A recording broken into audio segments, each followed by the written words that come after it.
Hey there, this is Nathan Mills, and you're watching Gaming Instincts TV. A big thank you to 7 Levels for providing us with a copy of Jet Kave Adventure to review.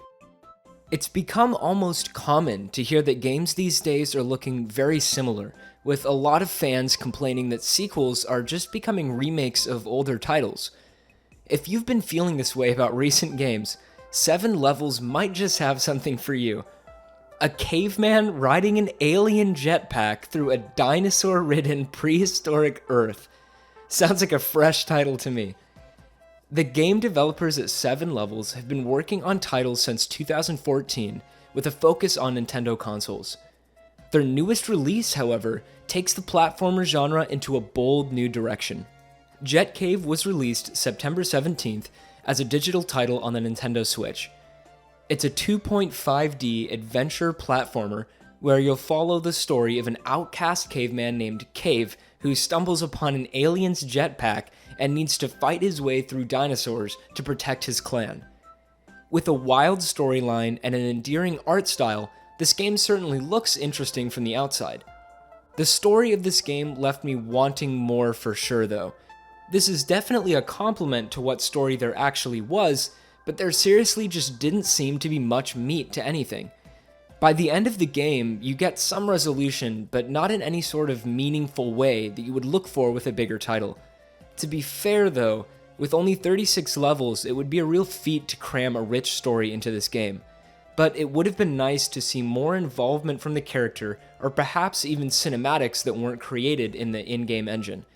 I honestly feel like animated cartoon cutscenes with more frequency could have remedied this issue quite a lot.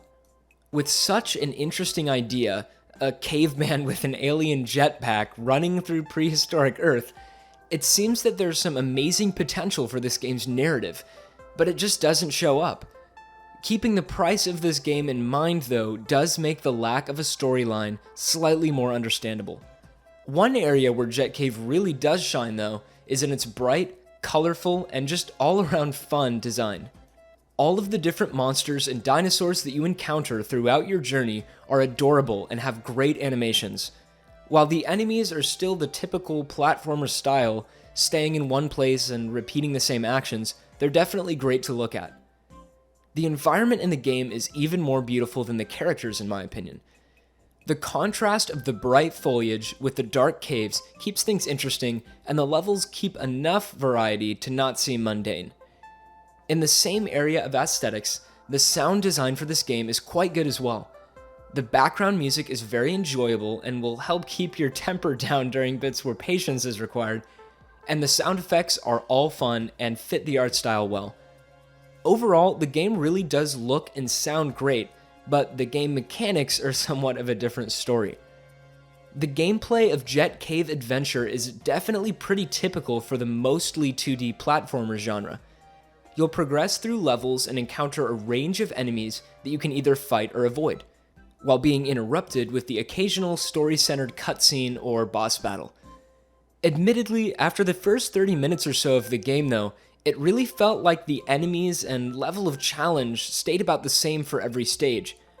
Personally, I would have liked to see the progression of difficulty throughout the game be a little bit steeper, but that's really just a minor point. A bigger gripe I had with the gameplay in Jet Kave was the length that the instructions for the game went on for.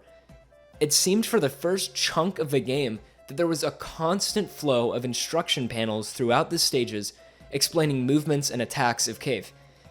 A handful of the instructional images even showed up several times throughout this lengthy amount of stages with built-in tutorials.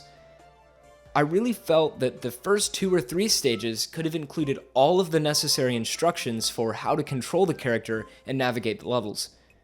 More than this though, I have some definite disagreements with the control layout, but I'll touch on that later. The gameplay definitely isn't all bad though. In fact, what I've mentioned pretty much covers most of the issues I've had with it. One part of the game that I really appreciated was the changing of playstyles throughout the different levels. Occasionally you'll encounter a level where you're piloting a glider or fighting a boss or even running from a giant beast, all of which keeps the gameplay interesting as you progress. I have to mention too though that the save points and respawn method in this game Take away almost any sense of importance or urgency. It becomes extremely easy to just blast through a level not caring about death at all because save points are so frequent. And upon death, you simply respawn at the most recent totem with full health and only lose a couple seconds of your time. Some of these switches in game styles, though, were quite the test of patience, partly due to the way that the controls are laid out.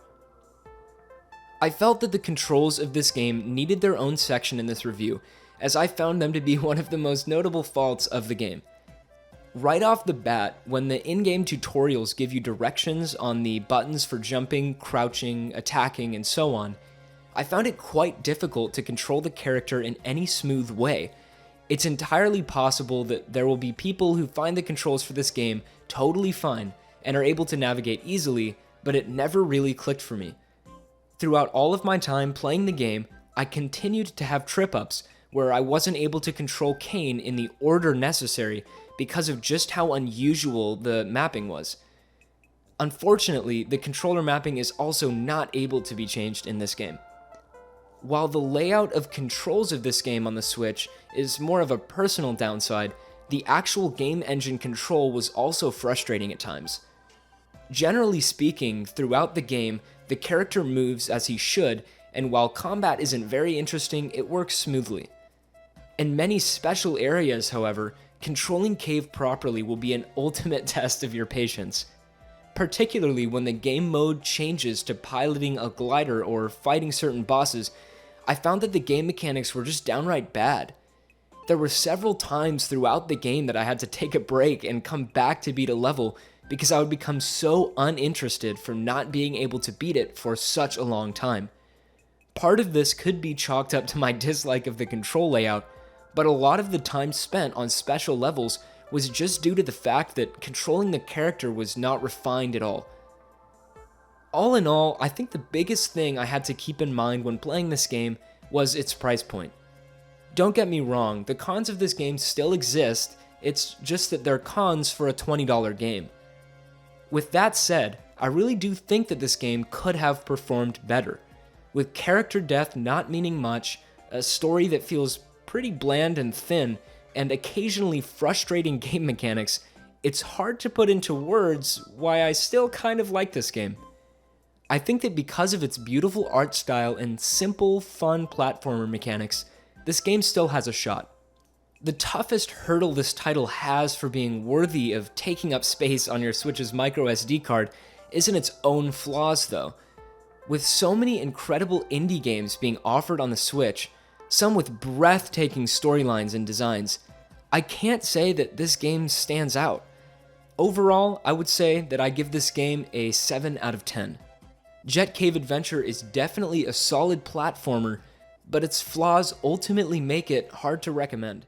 Thanks for watching, and make sure to like and subscribe if you want to see more content from Gaming Instincts.